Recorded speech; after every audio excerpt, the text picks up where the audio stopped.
You feel it, even if you've never said it out loud. You are replaceable. At work, there is always some eager, cheaper version of you waiting in the hallway. In your relationships, there is always someone prettier, more exciting, more entertaining one tap away. In your friendships, you know that if you vanished, the group chat would keep going. The world does not pause for you. It fills the empty space, quickly, quietly, efficiently. That's the brutal part no one wants to face. You are living in a marketplace, not a fairy tale. And in a marketplace, anything that can be swapped will be. Machiavelli understood this. He saw that affection, loyalty, and admiration are fragile. They exist only as long as you are useful, rare, and strategically necessary. The moment you become predictable, easy, and constantly available, people stop fearing your absence. They stop valuing your presence. They stop treating you as a power and start treating you as a background object. That's why you feel that quiet anxiety when you look at other people who seem more confident, more successful, more desired. You sense they have something you don't. They move differently. They speak differently. People react to them differently. It's not because the universe chose them. It's because they understand a dark truth that you've been avoiding. Being good is not enough. Being kind is not enough. Being hardworking is not enough. There is a specific trick, a cold adjustment in how you present yourself and how you give yourself that makes people realize losing you would hurt. That's what we're going to carve into your mindset now. Because if you don't learn this, you will keep playing musical chairs with your own worth, and one day, the music will stop, and you won't have a seat. Why normal people stay expendable. The reason most people stay painfully replaceable is simple. They never stop begging. They beg in quiet ways. They over-explain themselves. They reply instantly. They say yes when they want to say no. They laugh at jokes that aren't funny. They tolerate disrespect because they're afraid of being alone, of losing a job, of making someone upset. They call it kindness, humility, being easygoing. In reality, it's fear disguised as virtue. Dark psychology is cruel but honest about this. People do not respect what is always available, always agreeable, always predictable. They consume it, they use it, then they discard it when something more stimulating appears. The nice guy, the sweet girl, the always there friend, they become emotional furniture. Comfortable, familiar, and completely unremarkable. Machiavelli would call them tools, not players. Useful, but forgettable. And you? You've probably done this to others too. That person who was always there, who would always answer, always forgive. Did you treat them like a treasure or like a backup option? You already know the answer. The world is mirroring the same pattern back to you. This is why your efforts feel invisible. You think effort leads to security. It doesn't. Only leverage does. Only scarcity does. Only the quiet threat of your absence does. Until you understand that, you will keep selling yourself cheaply, over and over again. If you're still listening and this is hitting a nerve, I want you to make a small declaration right now. Go to the comments and write, "I refuse to be replaceable." Not as a cute line, but as a line in the sand. Because from this moment on, we are not trying to make you more liked. We are going to make you more costly to lose. Machiavelli's core insight about power. Niccolo Machiavelli watched people the way a scientist studies animals in the wild. No illusions, no romanticism, just patterns. He saw that most men and women are not driven by logic, but by fear, desire, insecurity, and ego. They don't follow what is true, they follow what feels powerful in the moment. That is why he said it is safer to be feared than loved, because love is emotional, unstable, easily swayed. Fear, understood correctly, is not about brutality. It is about consequences. It is about what happens if someone loses you, betrays you, crosses you. Machiavelli knew something that most people never accept.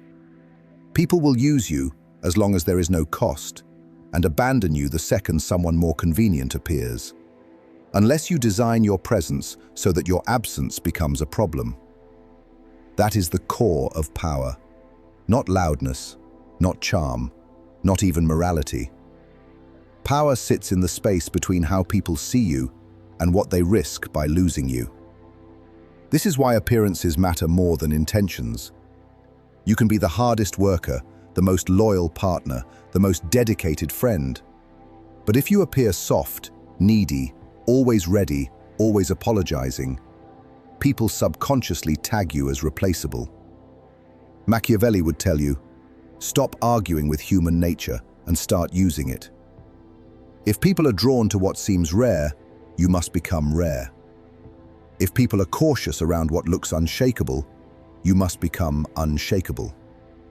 If people cling to what they fear losing, you must become something they know they cannot easily replace. From this point forward, you stop living as a harmless extra in your own story. You start moving like someone who understands that power is not about being nice. It is about being necessary. The dark trick revealed. Strategic scarcity. Here's the dark trick most people never learn. You do not become impossible to replace by giving more. You become impossible to replace by giving less, on purpose, with precision. Strategic scarcity, not ghosting, not disappearing, controlled, calculated scarcity. Humans are wired to overvalue what they can't fully have and disrespect what they fully own. When you are always available, always responsive, always ready to help, you teach people that your time, your energy, your mind, your presence are cheap. Machiavelli would call that a failure of statecraft. A wise ruler does not open every gate, answer every plea, or show up for every minor crisis. He appears when it matters, decisively, then withdraws. That distance creates mystique. That selectiveness builds importance. You must start treating your attention like a luxury item, not a public service. You don't answer every message instantly. You don't say yes to every favor. You don't pour deep emotional energy into people who have not earned it. You show up with intensity in key moments. You deliver value that others can't, and then you step back. Let silence do the talking. Let your absence create questions. Let your delay create tension.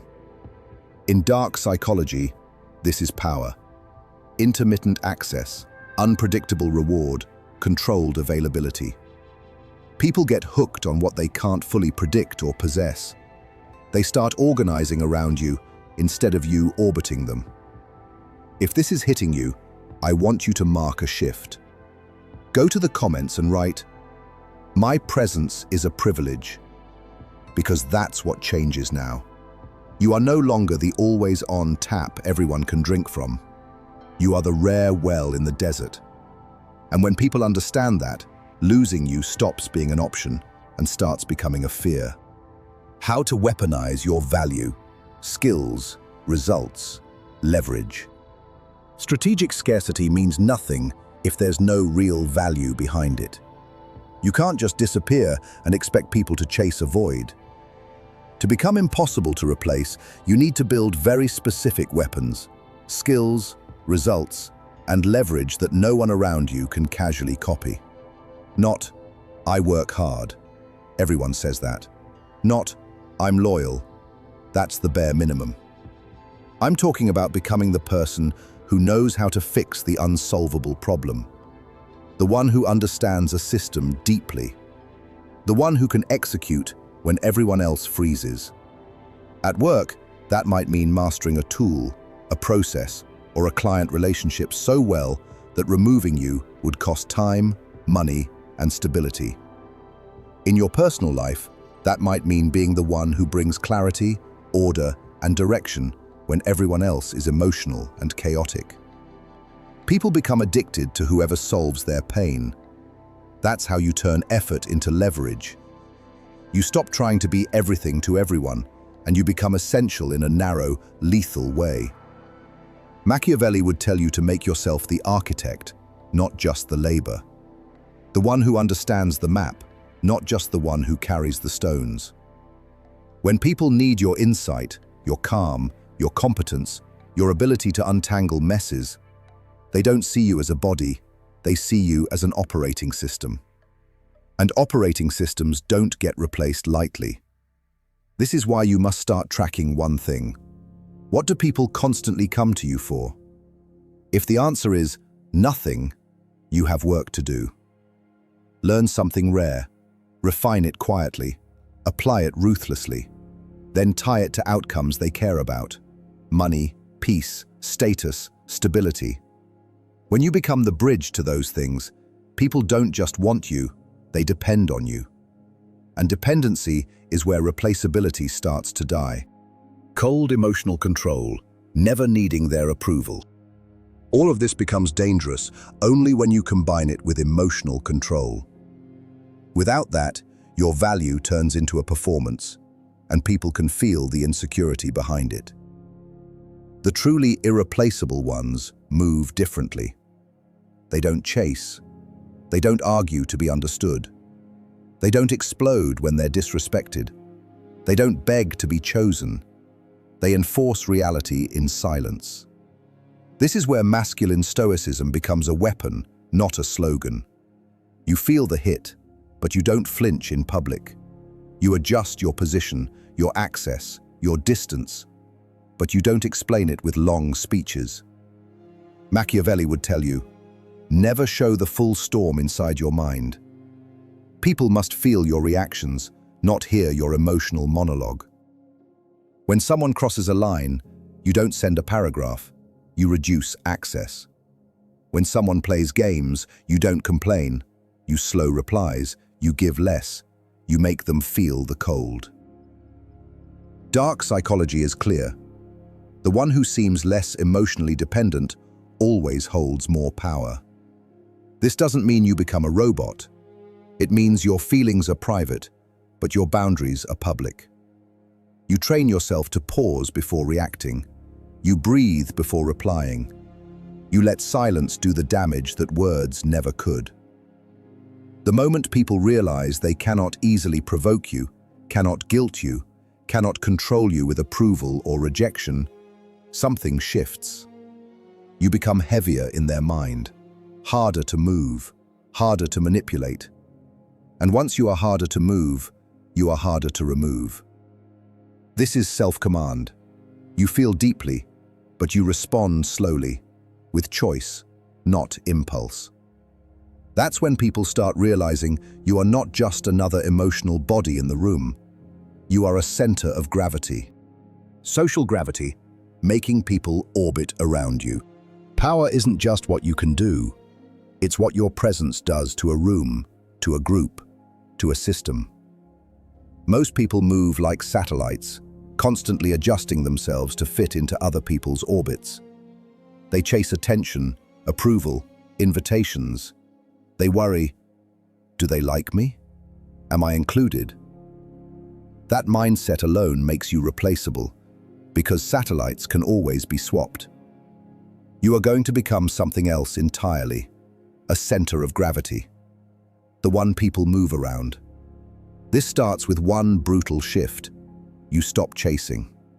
You build your life, your habits, your routines so strongly that anyone who wants access has to fit into your structure, not the other way around.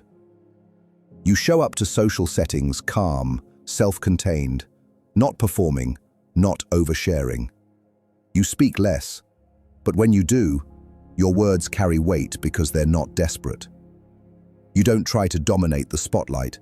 You become the axis people turn to when things get serious, when they want the truth, when they need clarity. Machiavelli would tell you, men follow certainty more than kindness. You become that certainty. Your standards are clear. Your boundaries are non-negotiable. You are friendly, but not familiar with everyone. You don't force connection. You let people qualify themselves for deeper access. Over time, they start to feel it. The room bends slightly around you. People wait for your reaction. They look at you when something important is said. That's social gravity. If you're ready to stop orbiting and start becoming that center, I want you to write something specific in the comments so it burns into your mind. I am my own center of gravity. That's not just a phrase, it's a new rule. From now on, people don't get to casually pull you into their chaos. They either align or they drift. Punishment, reward, and the cost of losing you. You cannot be impossible to replace if people never feel the cost of mishandling you. This is where most nice people collapse. They have standards with no enforcement. They say, "Don't talk to me like that," then stay. They say, "I won't tolerate this," then tolerate it. That trains others to see their words as background noise. Machiavelli would never allow that. A ruler without punishment and reward is not a ruler, he's a suggestion. Dark psychology is blunt about this. People learn you through consequences, not speeches. When someone respects you, supports you, shows up for you, you reward that with deeper access, more warmth, more presence, more value. When someone disrespects you, lies to you, or repeatedly crosses your boundaries, you punish that, not with childish drama, but with cold, controlled reduction of access. Less contact, less energy, less priority. You don't slam doors, you slowly close them. You don't have to announce it. You just make their experience of you more distant, more rare, more formal. Over time, their nervous system learns. Losing this person feels bad. Keeping them close feels good. I don't want to lose that. That's conditioning. That's training. And no, this isn't about being manipulative for sport. It's about aligning your treatment with your value. If you cost nothing to mistreat, people will mistreat you. If losing you means losing peace, clarity, competence, stability, or genuine support, people become careful. They think twice. They self-correct. This is how you stop being the one who fears being abandoned and become the one whose absence is quietly feared. Not because you threaten, not because you scream, but because you live by one iron rule. Access to you is always earned, never owed. The new identity, becoming the untouchable one. This is the part where the ideas stop being interesting and start becoming a threat to your old self. Up until now, you've been collecting concepts: scarcity, leverage, boundaries, gravity. But if you stay the same person wearing new language, nothing changes. To become impossible to replace, you have to bury a version of yourself. The version that chases, pleads, explains, overshares, overgives, waits to be chosen. That version of you was trained by fear. Fear of being alone, fear of losing opportunities, fear of being disliked. Machiavelli would look at that self and see a subject, not a ruler. A follower, not a strategist. Someone being moved, not someone doing the moving. The identity you're stepping into now is colder, quieter, and far more dangerous in the best way. You are no longer the person who tries to be everything to everyone. You become the person who is one thing, unshakable. When people speak to you, you don't scramble to impress them. You listen, weigh, decide. When tension appears, you don't panic. You observe, you step back, you let others reveal themselves. When someone pulls away, you don't sprint after them. You let the distance expose who truly values you. Your default setting becomes, I do not chase what does not choose me. Your life becomes structured around your priorities, your vision, your code. Not trends, not moods, not other people's expectations. You start treating your mind like a fortress, not an open field. Only a few gain access. Only a few get close. You don't accept chaos as normal. You become the calm in every room you enter. This is not about becoming heartless. It's about becoming sovereign. A person whose worth is not up for negotiation every time someone else has an opinion. You are no longer the extra in other people's lives. You are the main character in your own, and everyone else is a guest with conditional access. When you internalize that, your body language changes, your tone changes, your decisions change. You stop explaining your value and start embodying it. And people feel it even if they can't explain it. They hesitate before disrespecting you. They think twice before risking your absence. That's when you cross the invisible line from hoping to be kept to knowing that losing you is a loss they can't easily replace. Final oath. You started this video with a quiet fear you never fully admitted. That you could vanish from your job, your relationship, your circle, and the world would simply patch the hole and move on. No pause, no collapse, just replacement. You felt that, because somewhere in your life, you've already watched it happen. Someone left, and within weeks, someone else took their position, their role, their spot in the group. Maybe that someone was almost you. Maybe you felt people drifting, attention shrinking, respect thinning out. And your instinct, like most people, was to give more, talk more, chase more, prove more. You were trying to buy permanence with effort. But now you understand the brutal truth Machiavelli would whisper in your ear. No one is permanently secure, but some people are far too costly to lose. That is the difference. The average person makes their presence cheap and their absence meaningless. You are no longer allowed to live that way. You have seen what makes someone impossible to replace. Strategic scarcity, not desperation. Leverage, not blind loyalty. Emotional control, not public chaos. Enforcement of standards, not empty speeches. A clear identity built on being necessary, not just nice. You've seen how value works in people's minds, how they cling to what is rare, calm, and quietly indispensable.